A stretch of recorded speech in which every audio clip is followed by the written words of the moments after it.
All right. Okay, good. Well, I guess we're in town. Hello, Dinosaur Omelet people. How are you? Whoops, I'm going to close this out. Hi, Dinosaur Omelet people. How are you? Welcome back on our Thursday Live. I'm going to wait a couple of minutes, wait for somebody to show up in here and get these phones proper.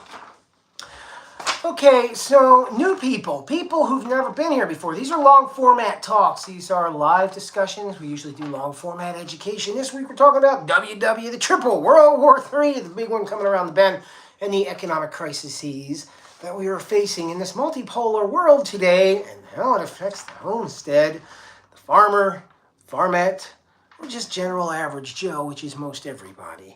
My name is Christopher. I'm Angela, and we are the Dinosaur Omelet. We are the Dinosaur Omelet, yes. So we are talking about this pretty serious subject, friends. So if you have proclivity to being a little bit triggered or perturbed by these issues, take a skedaddle. Very dramatic. Well, I'm trying to build up the suspense here. This is a suspenseful topic. We're talking about crisis preparedness, really, saving nickels here and there, dollars. Yeah. And being ready for the crisis. All right, cool. So I'm going to give some home stuff and talk about us for just a brief second for new folks who are ever dropping in. We're a small homestead in southern Lancaster County, Pennsylvania. It's a beautiful state, man. I have a video on here about the Little Grand Canyon. We just took a trip up there. It's really pretty. It's like mini Colorado. There's so much stuff to do up there.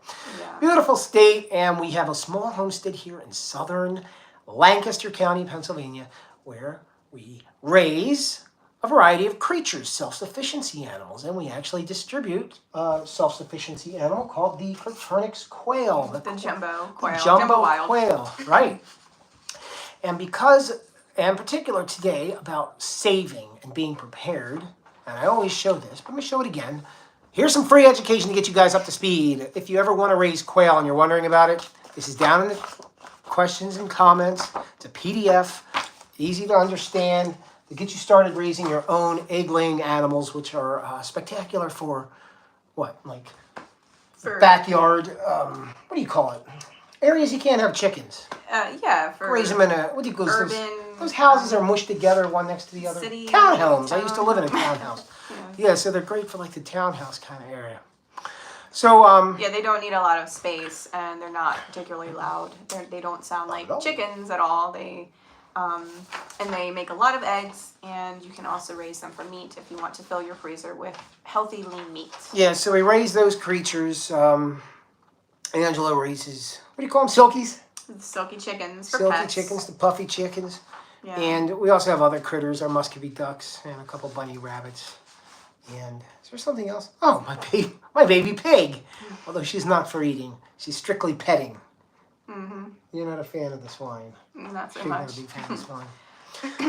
All right, cool. So that's out of the way. So that's who we are. There's a ton of educational stuff down in the YouTube comment or the description. If you guys go check that out, there's plenty of links. They're all free. It's not like virusy crap. It's PDFs I wrote. We wrote these. These aren't like copy-paste chunks off the internet. These are all homegrown, trial and error, education, quality, quick and easy to read things. Raising chicks, incubating, hatching eggs, what else do we have? Kids, all kinds of fun garbage down there. Check it out. Please enjoy it. Leave a comment if you ever find that stuff useful. I'll make some more. All right. Let me segue into this because this is important. So the reason I'm doing this here video, and here's the funny thing, man. When I was preparing this video, it was before that Iranian attack on Israel. Now, everybody here, I hope there's big people and the hurricane as well. Yeah, before the hurricane. So we all understand we live in a highly interdependent global economy, highly interdependent civilization, and we all have experience with that from that that went around 4 years ago. Okay, everything got shut down, and a lot of people who are not self-sufficiency mindset or prepper mindset or that kind of thing, self-teaching, self-sufficient, they were in for a big shock. Okay, the world as they knew it just all of a sudden changed. And it was a very difficult thing mentally. And in a lot of cases, unfortunately, financially. People lost their businesses, a whole bunch of terrible stuff. Mm-hmm. The point of me saying that is not to wax on the negative. But that our mindset should be, at least my mindset, or I would suggest it is very beneficial to have a mindset of adaptability. That you're going to have outliers that occur, and when they do, we have these responses, and we have these stress responses, and they cripple us, and that can be quite detrimental. So prior conditioning oneself to a potential stressor through whatever you're doing, your training, all right, and your knowledge base will prepare you for that. Now, unfortunately, there's a very, very unfortunate tragedy that happened in our country just this very week with that horrible Hurricane Helene, where many, many people are unfortunately unalived. Or the numbers are unknown at this time. Yeah. You know, disrupted. 200 unalived, maybe thousands. We don't know. The extent of the damage is unknown.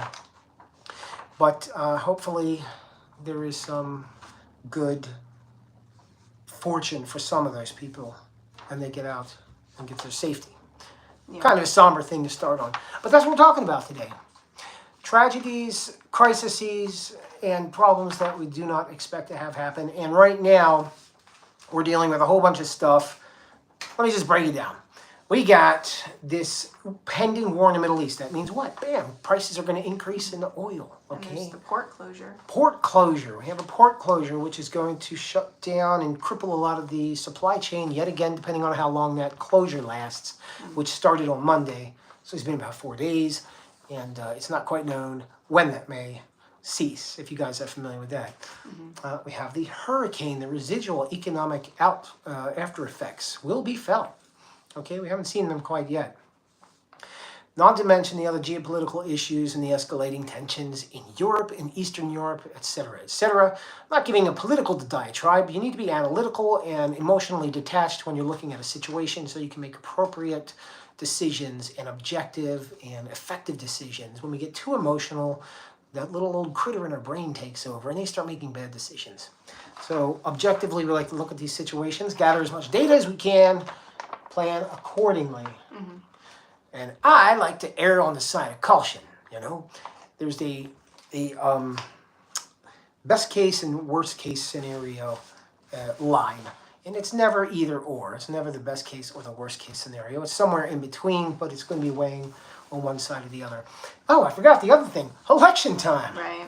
People are kind of, I don't know. I've heard that they're not really happy about one party or the other party, and people have some, they don't like the other candidates. So you may see some kind of civil issue with that, which is going to cause issues in some areas. You know, we saw that with, what is it?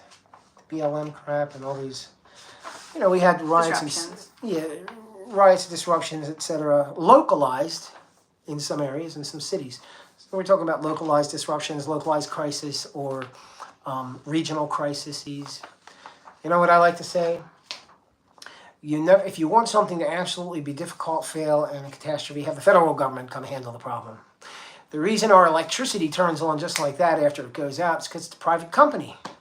They got a vested interest. They're going to make a nickel. They don't send in the bureaucrats. They send in the guys that get the job done. Yeah. So how are we going to prepare for hard times? Would you like to begin talking about that, wife? Oh, wait, what's your opinion? People like to hear strong opinions. That's, you know, the algorithm figured out. People like to hear strong opinions about the potential crises the world is walking into. And I'd like to say that our audience is pretty much very like-minded because they're self-sufficient homestead people. They're not stupid. They know what the hell's up. Yeah. I mean, the things that Christopher listed as far as tension and chaotic things and, you know, just things that could touch people's lives are all very serious. And I won't be surprised if we'll see other things come up in the near future. So my opinion is, in general, I think, you know, it's very good to have some things stocked up for future use. There's a hell of a lot of things stocked up. And even even if it's, you know, a calm time, but especially right now, it's not quite calm. And if you're wanting to be less reliant on the government as possible as you can be. Obviously, we're all plugged in to society to some degree. If anything, if you have learned anything from, if you're older and you remember Hurricane Katrina, 9/11, if you learned anything from the COVID times, if you learned anything from the hurricane, it is this important thing. No one is coming to assist. No one is coming to render aid. That's the mindset one should have. Yeah. There are people coming out to give aid, but it's not something to rely on. I wouldn't bet my life on it, and that's what people are doing, unfortunately. This is kind of it's kind of a big topic, but just to simplify it to as much as possible, I would say, make sure to talk with your family members, your friends, people who are near you, and just kind of have if this happens, let's do this. Meet up places, communication plan. Kids are at school or something. If there's a situation where you won't be able to get in touch with somebody, communicate with your family members to let them know, if we can't communicate, I will be here, or that sort of thing. But then also with your animals, if you can set aside some food for the animals. Well, that's the meat of this discussion. Let's get into that. Okay, so that's all that entry talk. I didn't want to downplay, this just isn't, I'm not just talking about what do I do if the electric goes off because of a storm. It's a much more serious issue, okay? The problem talking to a population about this sort of thing, if you talk to friends, you go to work and you talk about an issue like this, they may not have the same mindset, and you're like, oh, you're crazy, or nothing's ever going to happen, right? Nobody ever gets in car accidents. Nobody ever has the nothing's ever going to happen mentality. So it's a difficult subject for people to approach, but if you're the responsible party of a household, of your family, you have the wherewithal and the foresight to do so, I would highly suggest you engage in preparing accordingly to maintain the well-being and safety of your home, your family, and your community. And that's, I think I'm going to start off with number one, which I didn't actually list that as number one, about cost-saving strategies for hard times. That's the title of my thing tonight, because we're going into hard times. Community, all right? You have a skill set, but you don't have all the skill sets. You live in a community. Let's say there's 10, 12, or 15 different households nearby. Each one of those households is probably similar to you. They have a skill set that you do not have. Okay? When times get tough, you start that whole bartering thing. Get to know your community. Maybe you can rely on something that somebody else has. They can rely on you for what you possess. We were tribal creatures before we became industrialized megalopolis human beings. We had small communities, and this is pre-finance, pre-economics. We relied on the barter system and community pulling. I know we're not communist, but I'm saying if you have a skill set, develop your skill set, learn how to teach it to others, meet your community, know who your neighbors are, not just for this whole purpose, but for OPSEC, operational security, know who's dangerous, know who's not dangerous. You got the guy next door who's been to jail 50 times and he has a tendency to steal stuff. You may want to know that. So get to know the neighbors, develop your skill set, and build your community. That's really pretty important. Know what's around you, know your resources. Okay, there's people right now who are begging for water. Okay, we take this for granted. Know your area. Do you have a place for water? If you have animals, they need a lot of water. If you have large livestock, you may be using hundreds of gallons a day to feed the livestock. Do you have a source for that if the water stops functioning for a duration of time? Is there a place you can transport the animals and herd them to temporarily to get that water to keep them okay until you can get back home? And do you have maybe some sort of water purification system for yourself, since our human bodies can be a little sensitive and don't handle bacterias and such in water, so having a way to sterilize water if possible for yourself if needed. Always needed, man. You should have multiple. Because water is a necessity.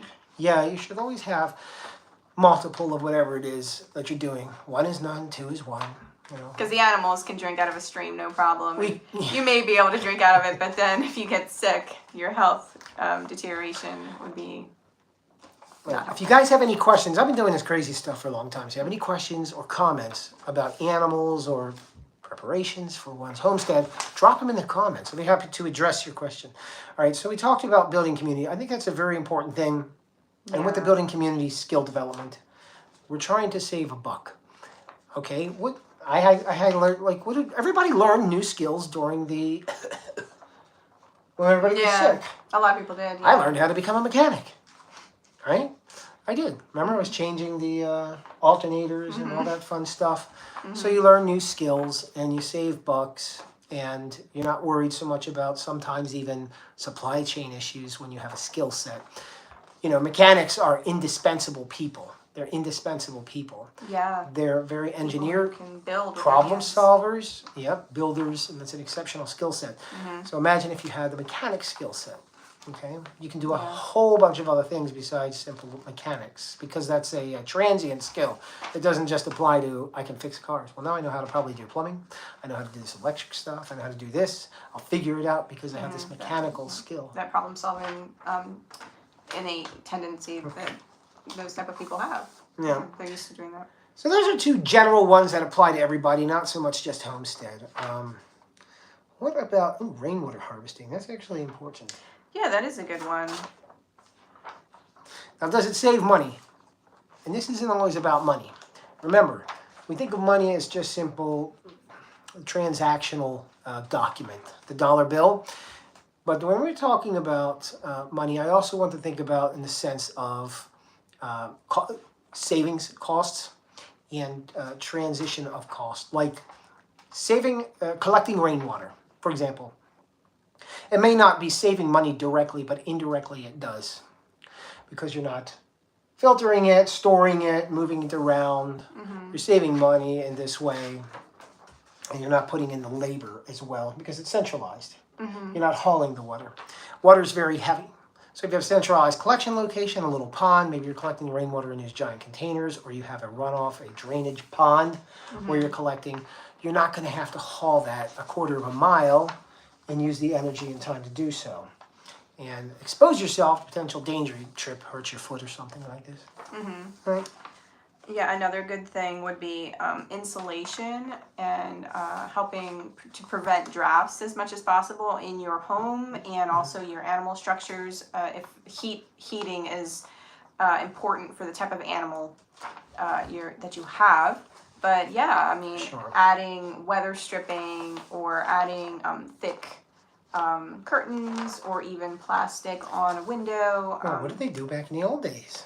They brought them inside. The animals? Yeah. Oh, I was talking about the house, your housing, because you're talking. These are money saving tips, cost saving tips. But and then with the chicken coops, add extra bedding.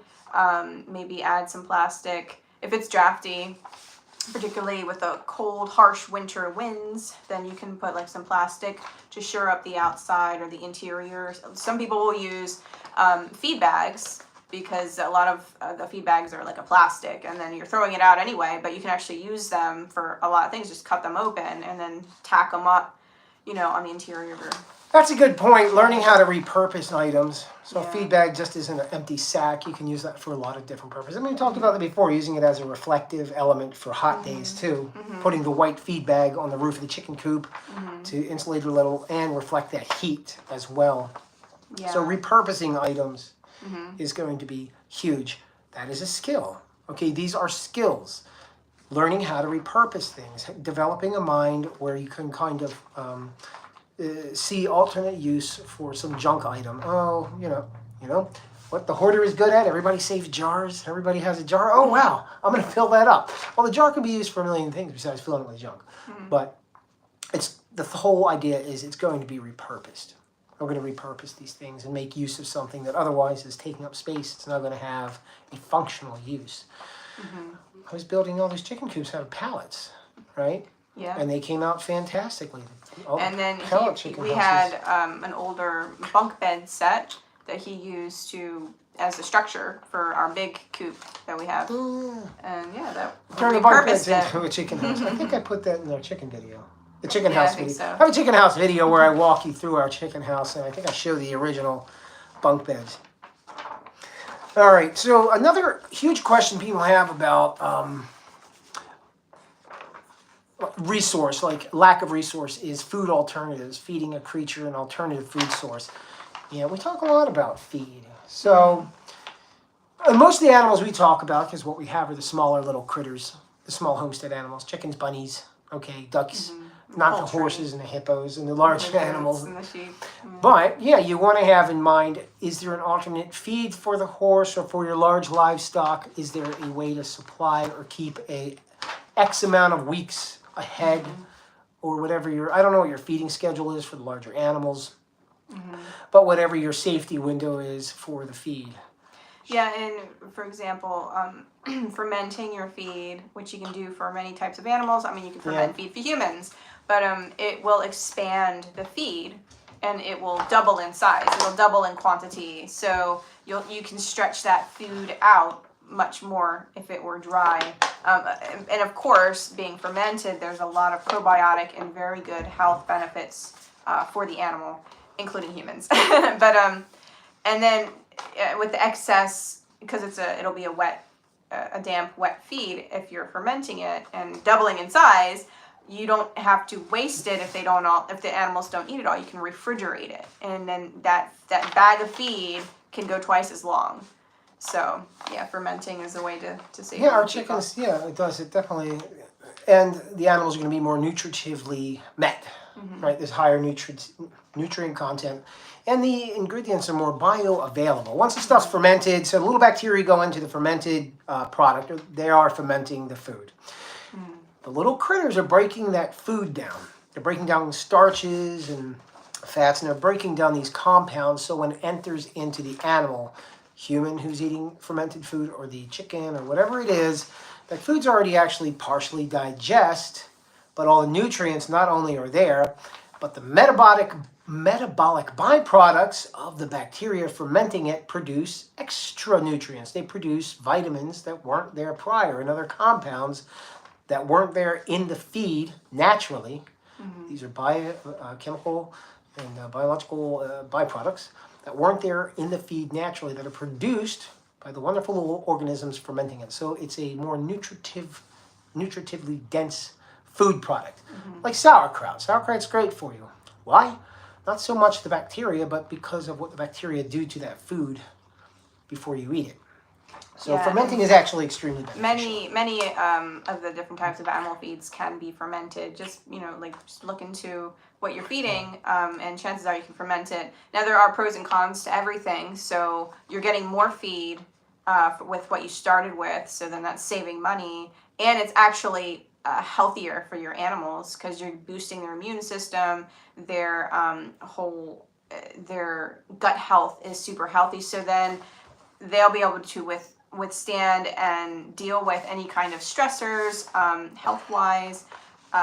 They'll be more robust and just overall healthier. But it will take more time to prepare the food. So instead of taking dry feed and just pouring it in their, bowls, fermentation is a process, and then draining it and serving it. Yeah, a big question people have about oh, hey, the bombs went off. We got nothing going on. I can't get feed for my chickens. Are they okay to walk around and forage? Are they going to be okay?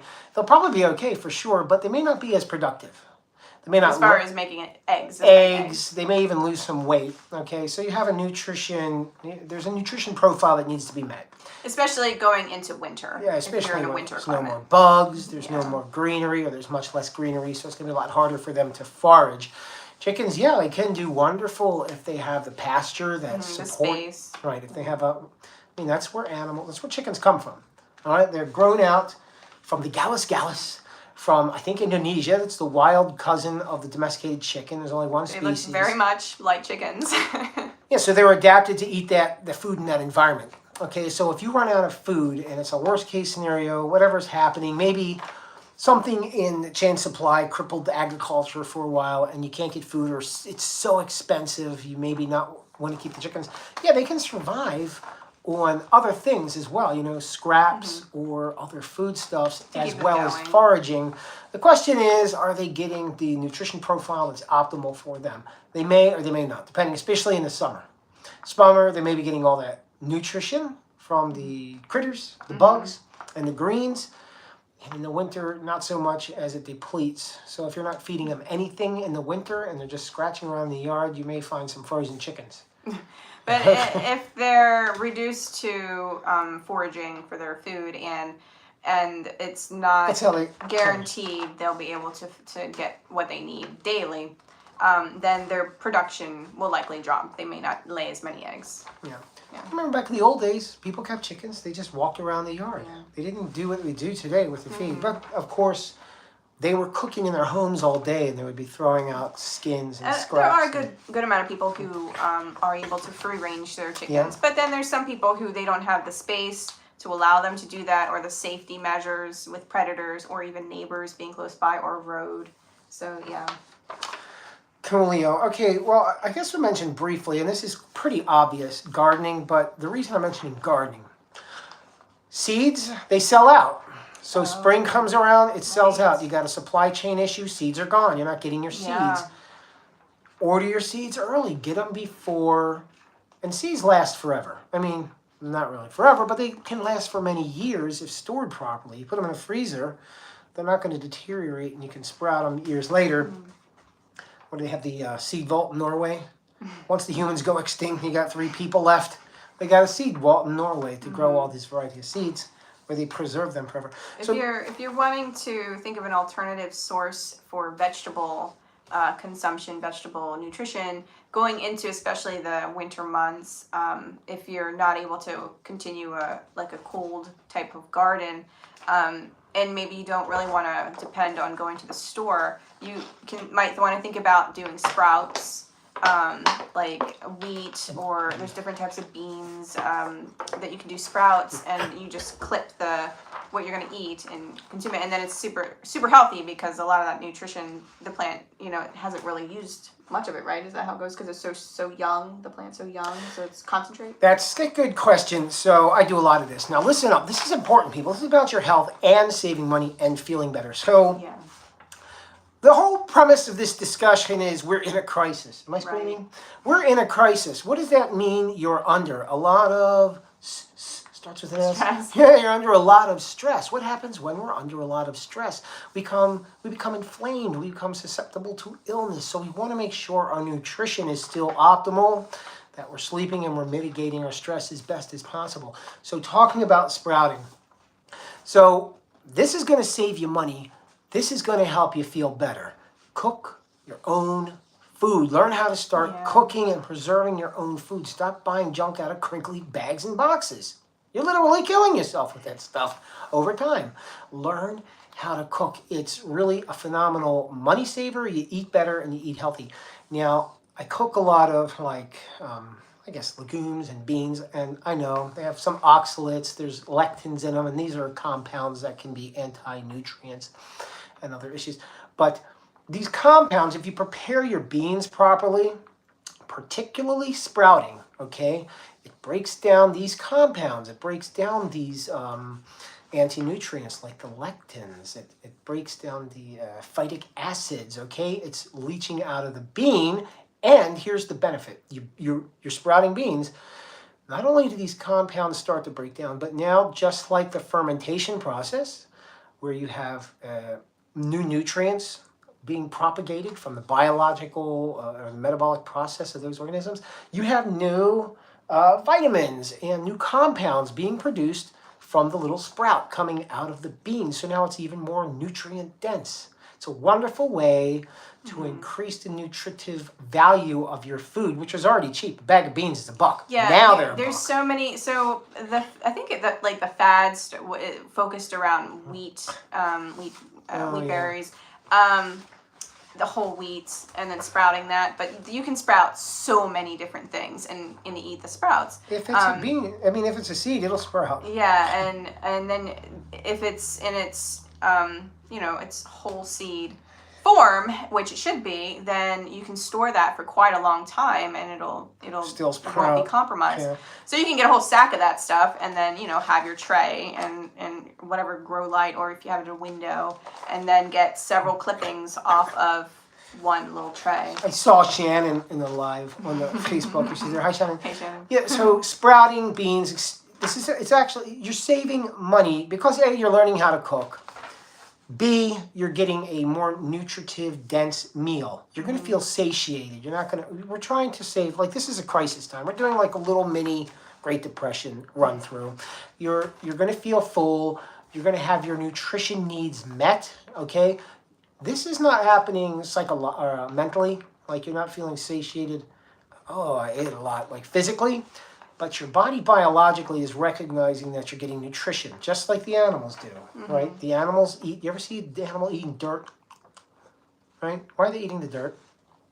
Because there's a mineral in there. There's mineral. They need a mineral, so Yeah. they're biologically driven to do it. And when they're done getting this mineral, they're not going to eat the dirt.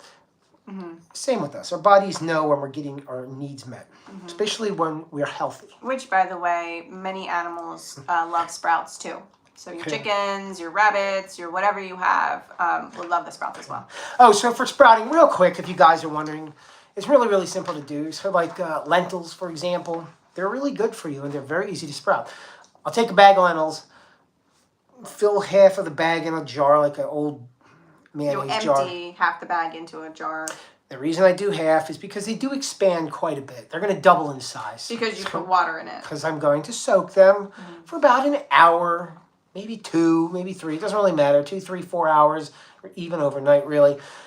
But I want to get them wet and get them soaked, and then I'll strain them and let them sit. And within 24 hours, they're sprouting.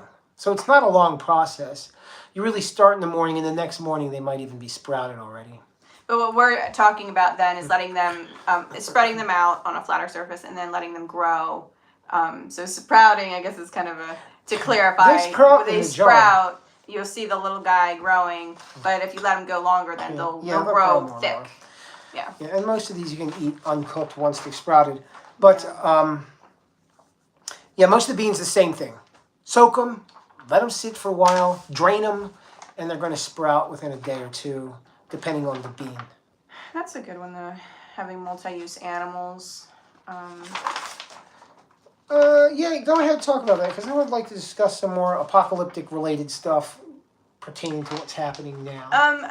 Like, let's say some people may be newer to homesteading or farm life and maybe don't have a lot of experience prior.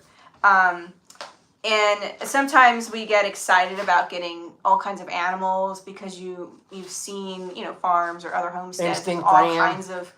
kinds of animals, and how great that must be, and those all those individual animals offer these great things, and they do. They sure do. But they all have needs, and they need to eat. They need to eat, and they need space, and their behavior all is different per animal. And it's not difficult to get overwhelmed, and with animals, maybe they're reproducing, or maybe you just bought a lot of different types, and if you want to be as Hey, Kelly. Kelly. We're having an apocalypse discussion about how to survive and save a nickel. Yeah, to be cost effective, productive, and efficient, like with your time and energy, your space, your finances, everything. If you want to have some sort of homestead, you want to have some sort of My favorite topic. yeah, like animal protein source and vegetables, whatever. There are different types of animals that they can be kind of like multi-use or serve you in more than one way. And there are other animals where that's not quite as easy to do, depending on the type of animal, the size of the animal. Yeah. For example, meat rabbits. Meat rabbits, they grow very fast. They reproduce quickly. They grow out, the babies, the young, the young grow fast and can be processed for meat quickly. And then the rabbits, they reproduce often. So you can have meat very, very quickly. But their manure, it's not acidic. It's not a hot manure, so you can use that manure on your plants to nourish your vegetables. Or hold on a minute. Mm-hmm. Or you can barter with it. Yes, That that's stuff's true. like garden gold. And they're constantly producing it.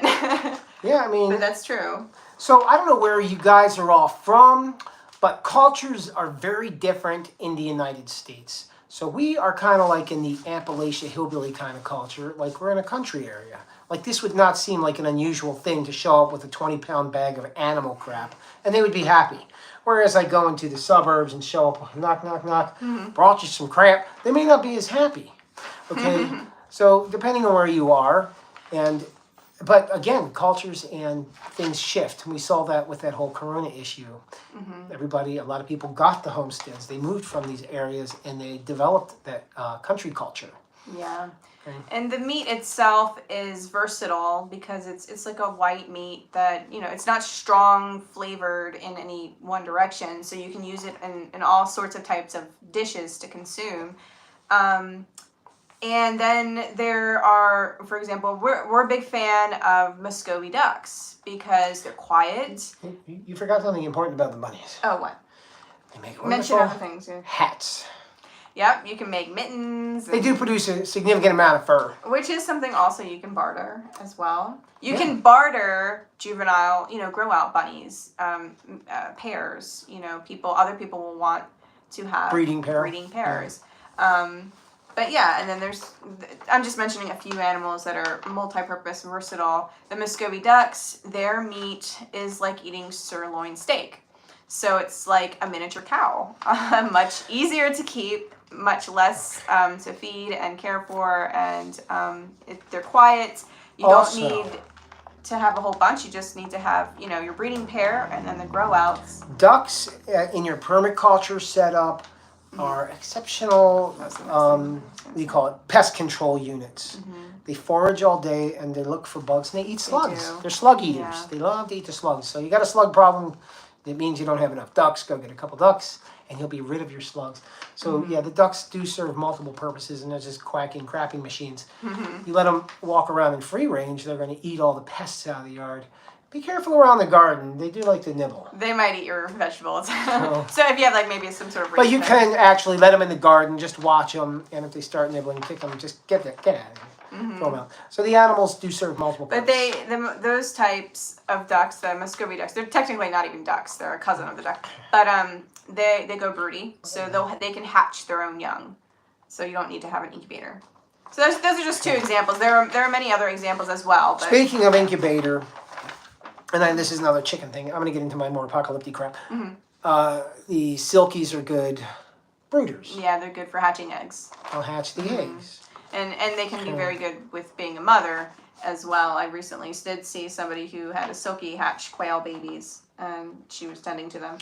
Again, like the whole supply chain issue and supply and demand. So we're getting into springtime, right? Let's say we're going into springtime. Everybody's buying chicks. Oh, there's no chicks. There's no chicks. I don't really know how to incubate eggs. So you stick the eggs with the silkies. Hi, Susan. Hey, thanks for coming in. We're talking about the wonderful world as it is now in its deteriorating state. I'm trying to save a buck and stay alive and be happy whilst doing so. So, yeah, get your animals to do more than one thing besides sit around. Chickens scratch. They turn over dirt. They gardenify spaces of ground that aren't good for gardening. They'll scratch it up, put manure in it, enrich the soil. So learn how to use these animals for more than one purpose. Use their output, like she said. And with the eggs, you can use the certain type of lime. You can it's a water glass. And water you can glass, keep I'm their sure. eggs. Preserve their eggs. Serve them, store your eggs for months. Well, I was going to talk about that, food storage. We're talking about cooking. I'm getting it like, the problem was, like, crisis, we're very compartmentalized in our thinking. I'm not. Well, I am too, but like I like to be cognizant, because it's an area that fascinates me, is interdependent human civilization and game theory. This is very, very interesting. When I say game theory, I mean like you cannot predict from an initiator what's going to happen, like the ripple effect down the line. You can predict an hour, maybe 2 hours, maybe a day later, but you don't know what's going to happen and how many different systems are affected from an initiator down the road. And we saw that, and we all had that experience with the COVID, okay? All of a sudden, used cars were selling for more than what people bought them for. Remember that? Oh, yeah. So you never would have predicted that. Yeah. People bought toilet paper. Now, why do they do that? It seems silly. We laugh about it. Well, what are you planning on, crapping all the whole time? No. Why are you buying so much toilet paper? They had an instinct, right? I'm in a stress. I want to have a stress response. I want to do something to protect myself. They were not savvy. People aren't educated in this area, so they were propagated and initiated into action. So where are they going to get their information and know what action to take to feel safe? The internet, right? So a few people said stock up on toilet paper, and it just exploded, and then that was the message, and everybody started, and then it was legitimized, right? This was a legitimate concern because then they went to the store and they saw the toilet paper was gone. Like, oh my God, it was true. The toilet paper's going away. So I'm going to protect myself. I'm buying all the toilet paper I can. And then some people were thinking, well, if there are going to be people buying it up to this degree, let me buy a couple extra in case there's none left when I come back. Well, they were hoarding when it. I normally need it. Which was a fantastic lesson for everybody here, if you remember that. Now we're going into another set of crises. You're not going to hear about this. They don't talk. I'm going to talk freely because I don't really care, whatever. You're not going to hear about it on TV. The news is not going to tell you about these crises. Why? Because we are an economic superpower. You do not upset the herd. You're not going to tell 300 million people that a potential crisis is coming around because that's going to disrupt the system, system mechanics. People are going to start behaving differently. They're very hard to predict, and it can have deleterious economic consequences. I'm not going to start a panic or get upset or tell people about a crisis that's looming. I'll tell them once they're living through it. That's the thinking anyway, because you don't want to upset people. You tell people, oh, hey, we got a big war about to break out in the Middle East. We got an economic crisis that's probably going to unfold from this hurricane that happened down south. You got the Russians getting ready to get in a nuclear conflict with NATO. People are going to flip. A lot of them aren't going to believe it, but a lot of people are going to be like, oh my God, somebody who I trust as an authority told me something that now propagates me into action to go buy toilet paper again. Don't want that. So you're not going to really hear about this stuff. But, take it upon yourself to go investigate these concerns if they concern you. I'm not really concerned. Worst case scenario, whatever. Bad thing happens. Best case scenario, nothing happens. And I guess I'm prepared as best I can in both those scenarios. But take a look at that and see where we are. If it will not upset you. If it's going to cause you stress, don't worry about it. I mean, do your own research, as they say.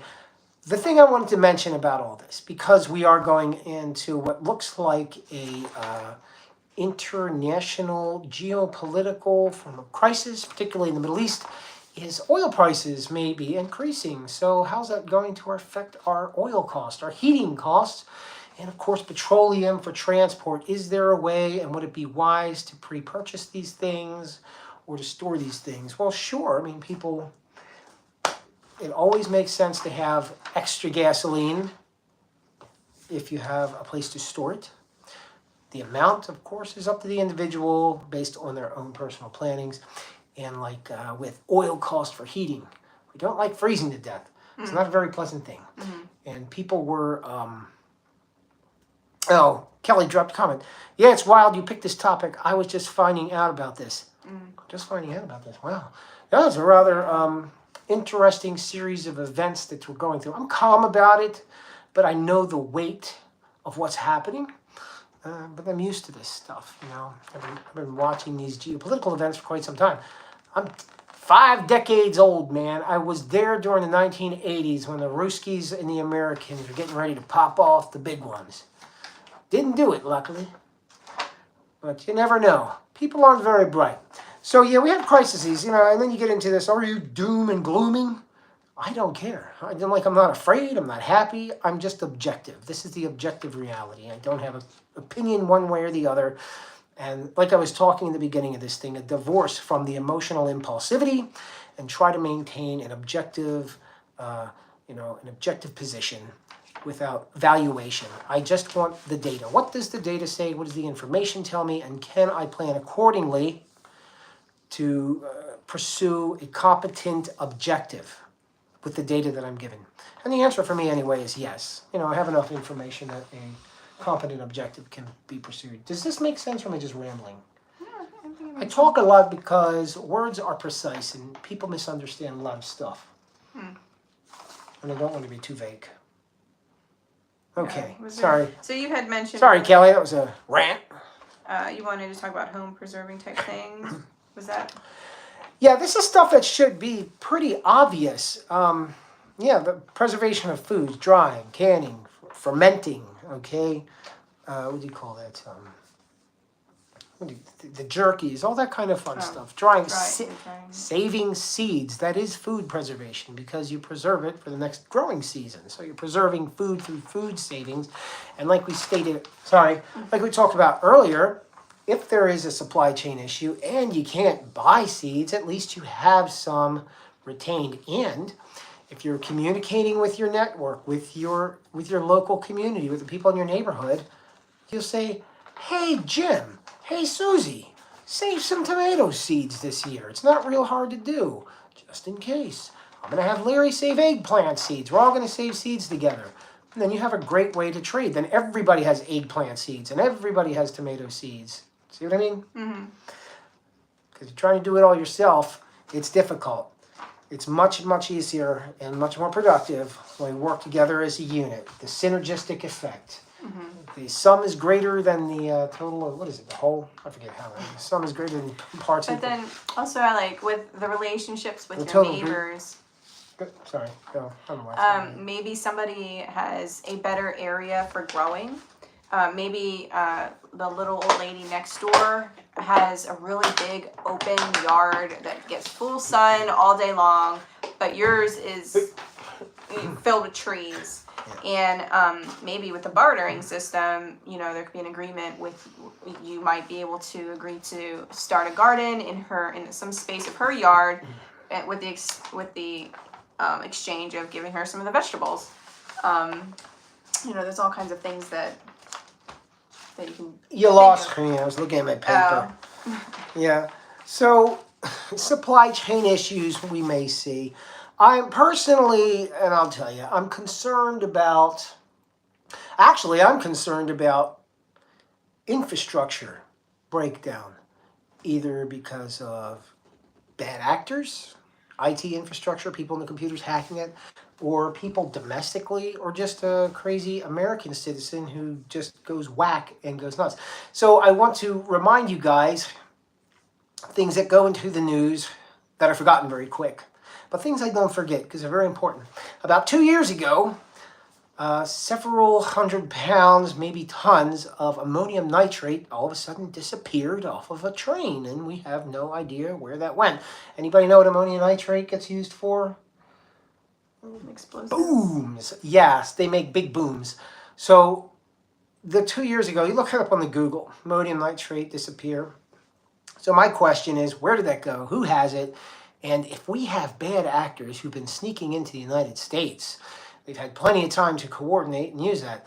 No, that's not conspiratorial, wacky thinking. That's just, yes, that's a distinct possibility. And if you were in the security apparatus or the intelligence apparatus of the United States, this I'm sure is a concern. So hopefully they know where that was and somebody secretly swooped it back up without causing a ruckus. But we don't know. Number two, also about, I guess, 2 or 3 years ago, there was a probing exercise done in the United States against our, power plants, our local transformer power stations, where people were going in with pow-pows and blasting at them. Mm-hmm. And several were shot. This is down in the south in, I believe, Carolinas or Georgia. Look that up on the Google. That's still there. So that was probably, potentially anyway, a probing exercise. Can we get to this unit? Can we shut down that unit? Will there be a response? Do we have a vantage point, a line of sight to get to this target? So that was something that happened. And that's just the stuff we're hearing about. So these are things, and we're going into this multipolar crisis currently. Russia, China, US, Iran, Israel, not good stuff. I just hope the coffee doesn't stop flowing. I hope those Brazilians don't get involved. That's where a lot of that good coffee comes from. But all these things should not ever panic people. If you're the type of person that panics, you're not ingesting the information appropriately.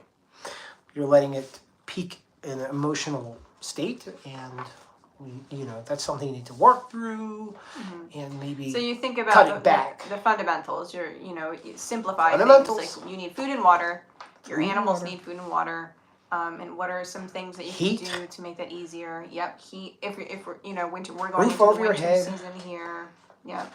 And potentially security. Yeah. You should always have security cameras set up, signs, and I usually keep my old pea shooter attached to my hip. But, keep your cameras and signs up, like this place is under surveillance, that sort of thing. People are stealing more. I mean, you got people taking catalytic converters. It's not unheard of. They're going to sneak on somebody's property to steal an animal or a piece of equipment from you. And that's again, just common sense. Yeah, right. That's not to make anybody paranoid, but it's just like when you're predator proofing for animals, you want to be proactive with thinking outside the box of things that could happen, and how can you see what's going on in your property. Do you have a doorbell camera, that kind of thing? Yeah, absolutely. I think a lot of this stuff I think we brought up some good points. Yeah, but I like what she said. Fundamentals. What are the fundamentals? We want to live in a state that is the least stressful as possible. If it's a crisis, the least transition into that crisis as possible, like stress-wise. Great job covering this. Oh, thanks, Kelly. Love you too, Kelly. We love you too, hon. But yeah, this. I didn't want to get too dark. Now, if you want to get dark, I got some historical information. That'll be lengthy. It'll be lengthy. Video. Yeah, but yeah, human beings are a rather fascinating creature.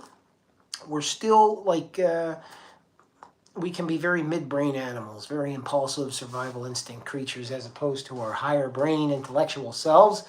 We turn into rather disorganized and vicious creatures when we're starving and cold, unfortunately.